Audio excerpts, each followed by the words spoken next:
N11 lo seyivele yenza njalo u-N11 lo. Umuntu ongakafuni ukusilalela sifuna i-attention yakhe.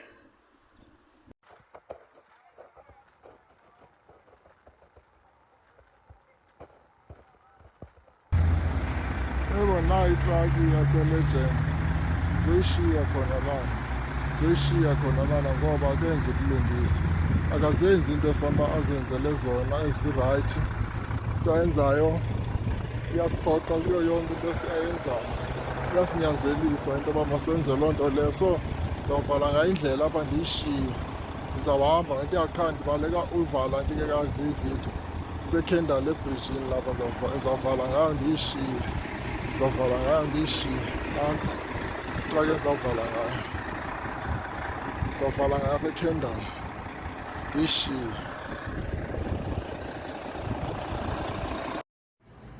Njengoba ubona hayi isimile khona la uPhongolo le truck stop isimile.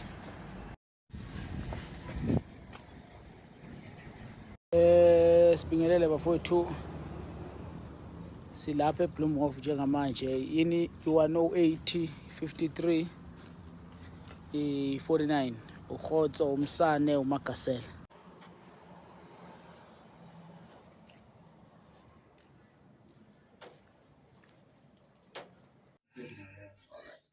So, gentlemen, good luck.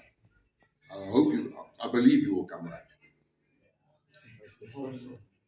Because if they owe you money, they must pay you your money. Because that thing is not even start now. They start For a long time. Since from morning. Ish. Because you see that way, unfortunately, those people are saying, and that time is coming around 10 o'clock. That's so. They come here after then they try to take the child. I said that we are waiting for the boss. No, I hear what you're saying. Give us the feedback.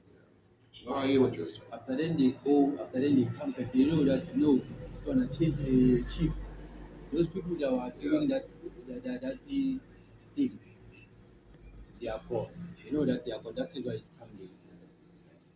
They change the Who is fighting for you? Is there somebody that's able to fulfill what they are promising? No. What I mean is, I'm not saying physically fighting that's representing you. Is there somebody competent, like your union or whatever the case might be? Because it's no use you're going to fight this fight, but the person that's representing you is a mopompan that doesn't know what they are doing. So if you have somebody that's capable and knows what to do, that's going to help you as well. You hear what I'm saying? There's no use you getting somebody that's got no clue what they are doing, because then it's going to be a failure. Understand what I'm saying? It's just a little bit of advice I can give you, because I've been working with this labor for a very long time. And I've seen people quickly come right, and I've seen people that had so-called leaders that represented them that had no clue. And it was a very long, prolonged thing. Understand what I'm saying? Probably there are first steps that you are going to take, and you have to. But like the labor court, that is your place where you should go and fight this fight. Because if you are right, they will tell the owners, yeah, Baba Koka. Otherwise, there's going to be a problem from the court side. The problem for that person is not even complying. Even the bargaining council is not even give that money to bargaining council. If you go to check, nothing. But they deduct. But they deduct by our salaries. And even they not even give me the payslip with sealed. They give us the photocopy. You see, that's all wrong things, and that's all wrong things that you need to take to the labor court, because the labor court will tell them, hey, Baba, what are you doing?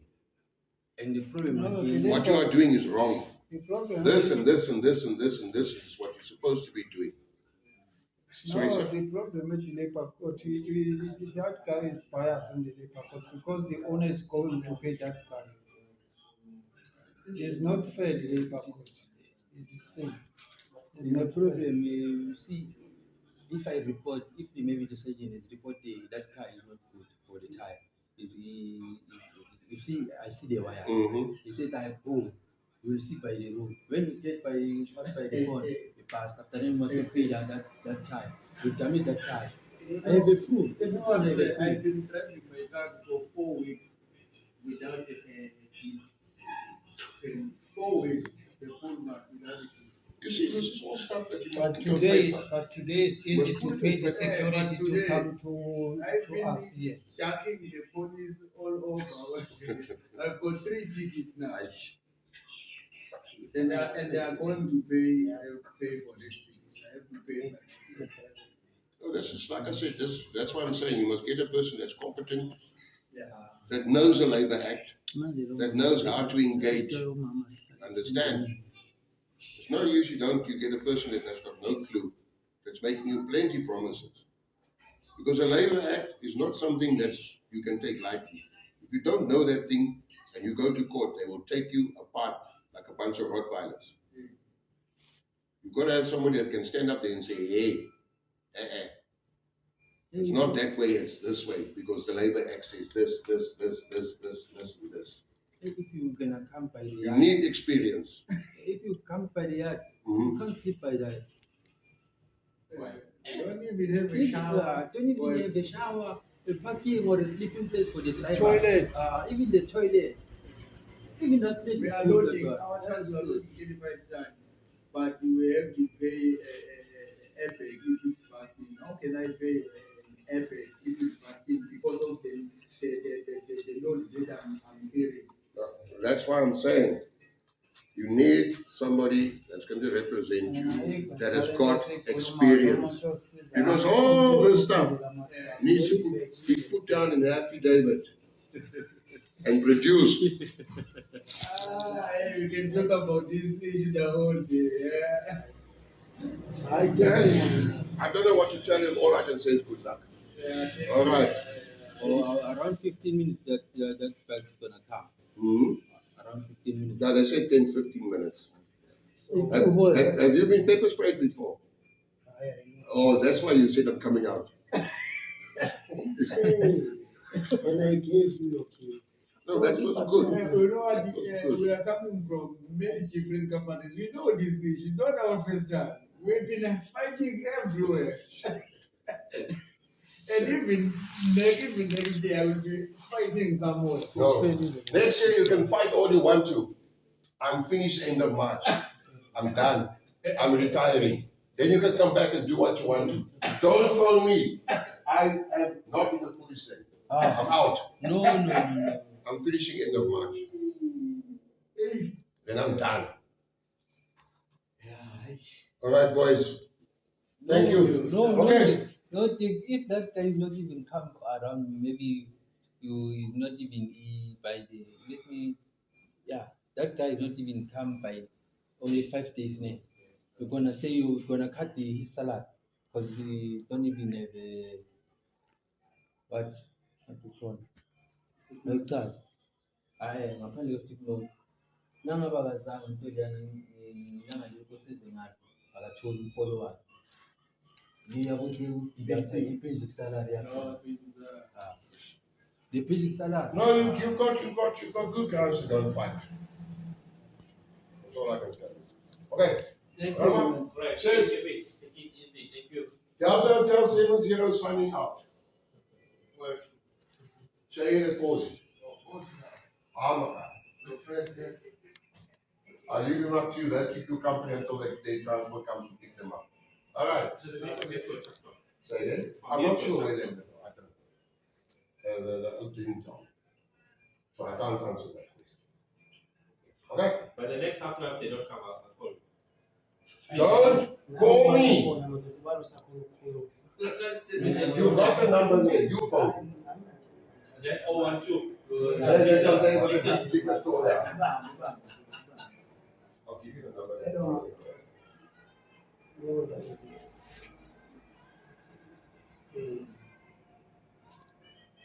Okay, 082 305 53 81.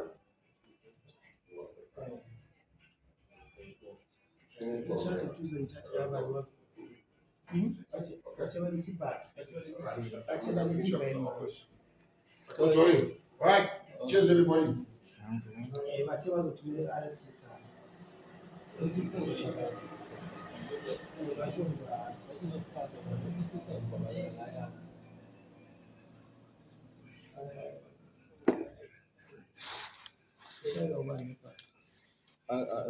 Yeah, man. Where's your doctor? Let me do my test. Yeah. Is there?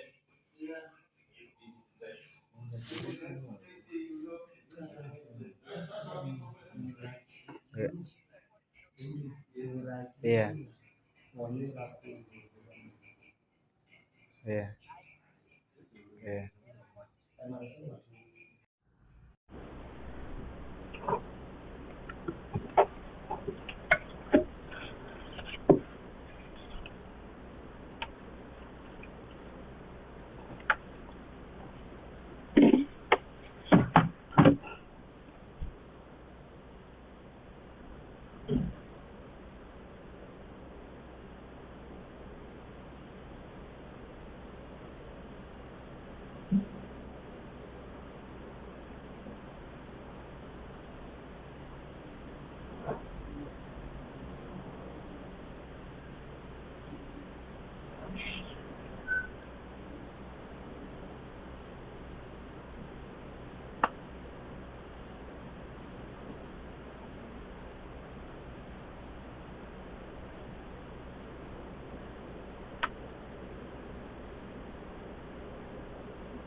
She understands, hopefully. She's very argumentative.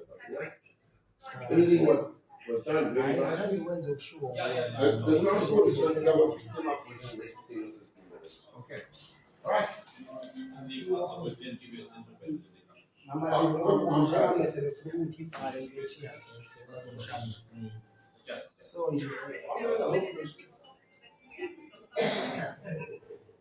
hayi kodwa into engenzeki hayi uvumile ngabanisikie kahle kuyo.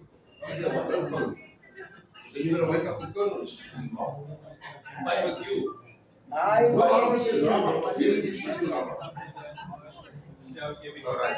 Okay, gentlemen. Thank you so much for your cooperation.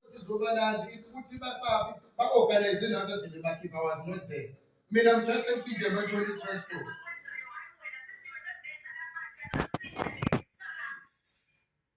If that's how she's going to be able to.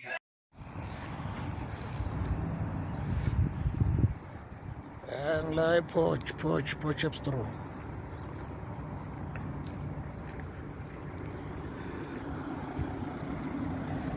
Truck stop.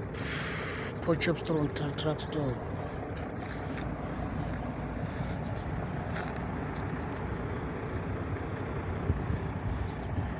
Next to N12.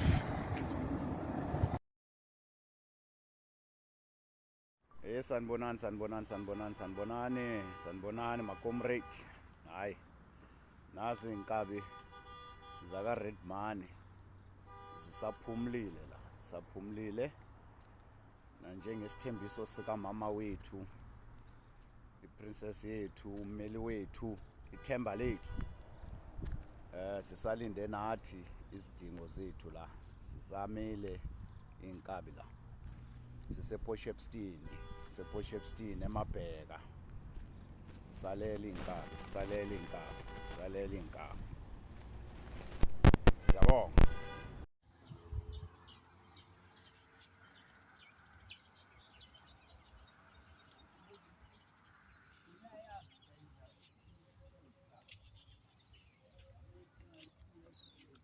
La Maritzburg la. La Maritzburg la. Ma-ofisini la.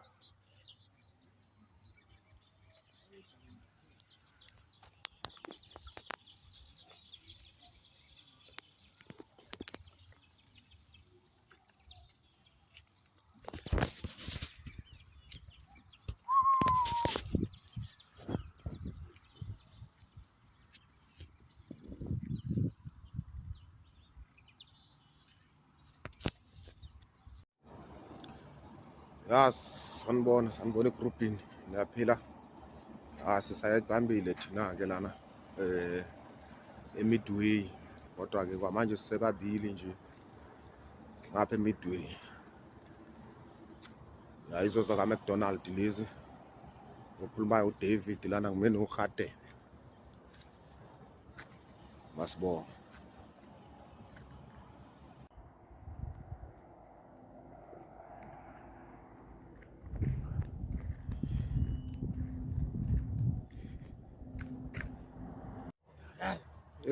Sanibona futhi egroupini. Ya ngithi ngi-update lana. Sesime sibathathu lana. Sekhona lana eMidway la. Sekhona lana eMidway lana ukho la siyakhona. Sibathathu njengamanje sofikile baba Ishmael la. Sibathathu. Siyakhuleka. Mama wethu thina sise Northern Cape. La sime khona solo sema kuletha yona idatha namhlanje kuthi solo siyibambile khona la sise Northern Cape mama wethu. Sanibonani madoda. Lenkinga asilwi nomlungu but manje seyapaka iloli. Nayi loli seyapaka manje. Ngila eDelmas lana. Umlungu wethu akacomply uMcDonald. Comply impela nje. Futhi nakancane akacomply lo mlungu. So ngiyayivala ngila eDelmas la. Ngila esipako la elangivale khona. Ngiyayivala eloli nayi. Nayi madoda. Njengoba ngacomply lo mlungu. Ngayivala akasinikeza ibasic salary sinayo. Sine daily rate la ekhaya lana. And then ama Saturday and Sunday akawabhadali. Sisebenza futhi i5 weeks khani se office 35 days. So sifune inqedo la. So yabamba manje vele sesa demonstrator ayisanyakaza. Kuyoze kufike yena umlungu orafone yena umlungu yena ngokwakhe. So hiyo le video yamadoda. Hiyo le video yam.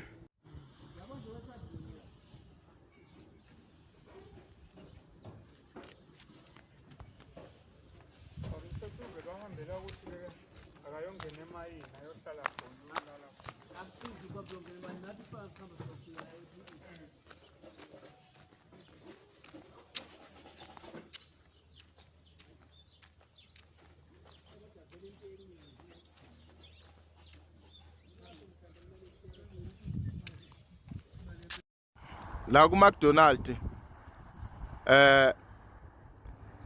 asinayo basic but is ma permanent.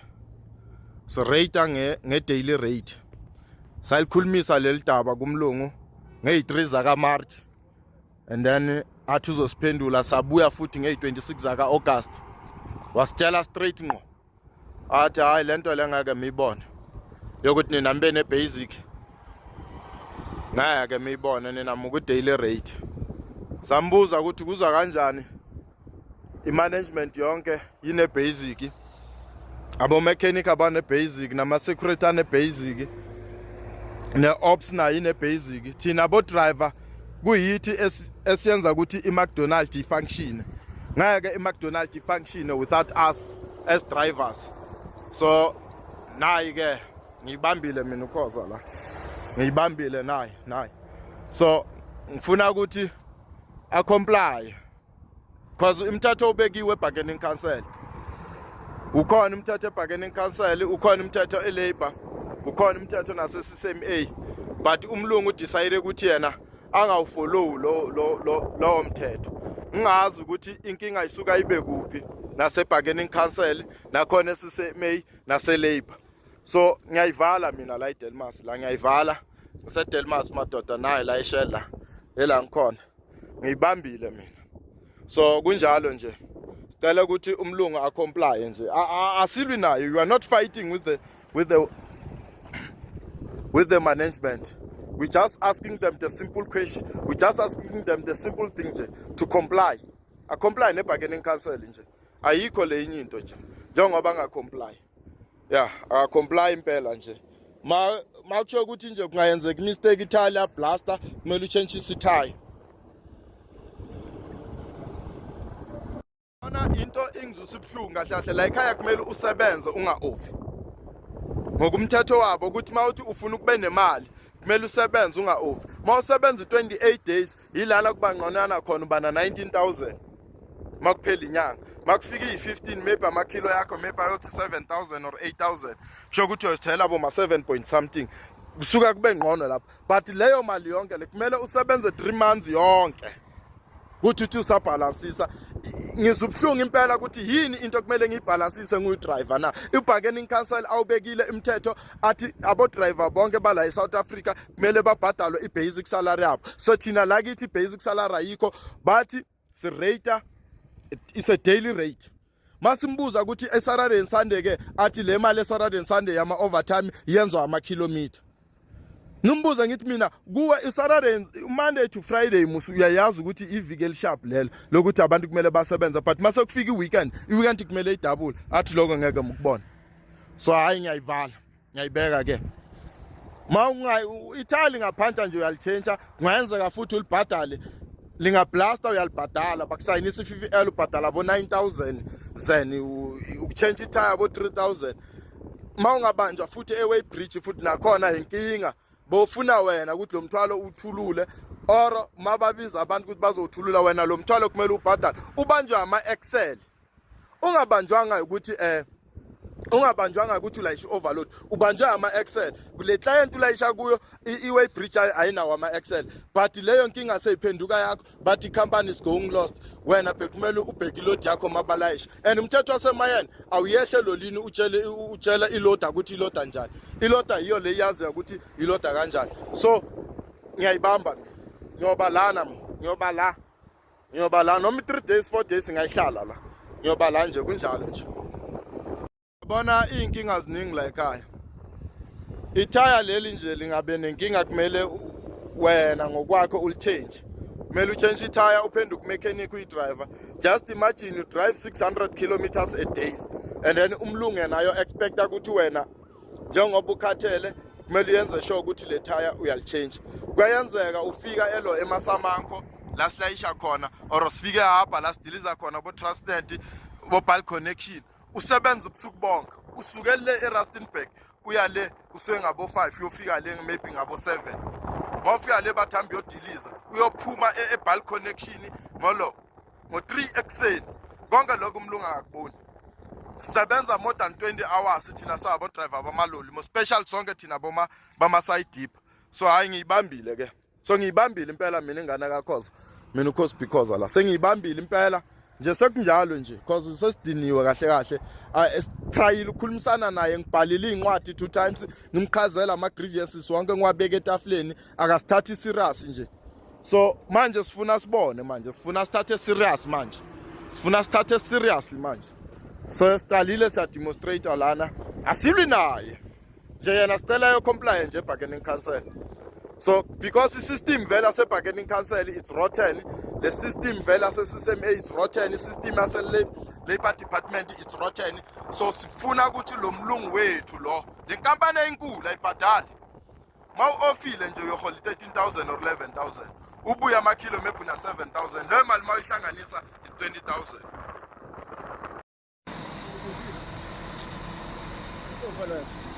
Hayi ngofile manje. Yeba. Ngofile manje yabala. Hayi thina sibambela ekurumane lapha edizilini. Bese khetha ukuma ke ngoba sekushiyo kuthiwa yasibambe. Hayi sibambile. La edizilini. Sanibona futhi egroupini. ya ngithi ngi-update lana sesime sibathathu lana sekhona lana eMidway sekhona lana eMidway lana ukho la siyakhona sibathathu njengamanje sofikile baba Ishmael la sibathathu. Hey wenkwezeli siyibambile ke manje thina la eSaldanha. Sibanjiwe la eSaldanha manje nasi. Su-3 men siyibambile. Silindile.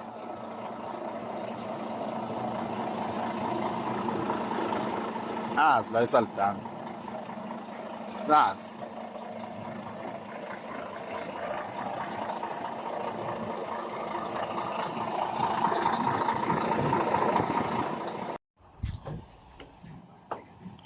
Utubana bengasala yedwa bafethu basikhumbule ubalo bengasala yedwa.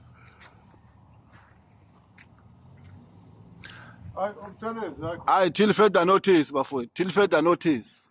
Sanibonani madoda. Le nkinga asilwi nomlungu but manje seyapaka iloli. Nayi iloli seyapaka manje.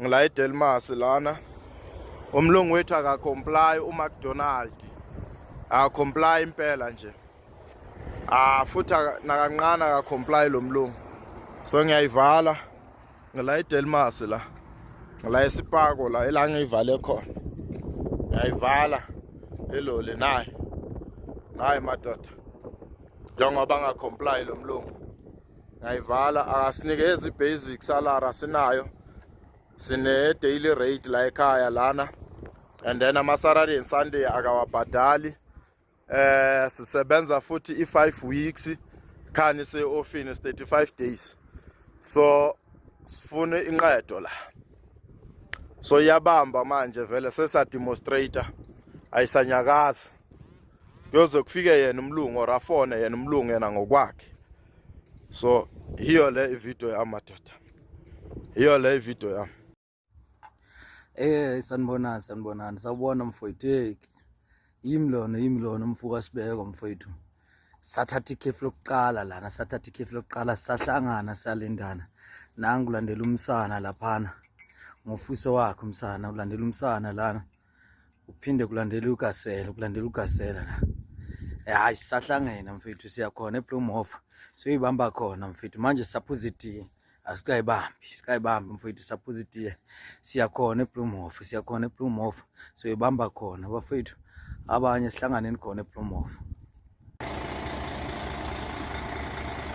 Na inumber 45 bafowethu hamba ngokiosi mile la eKimberley engine uzawuzongijoyina lo ngijoyinayo mile la ngikhona la eKimberley. Danko. Sekunjalo. I-African 24 hamba Linda Mkhwanazi imile la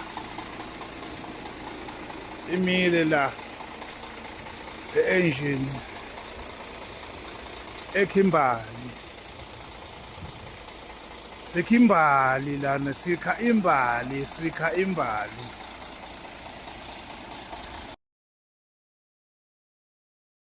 Zusalai simile mina lo ngimile la emelo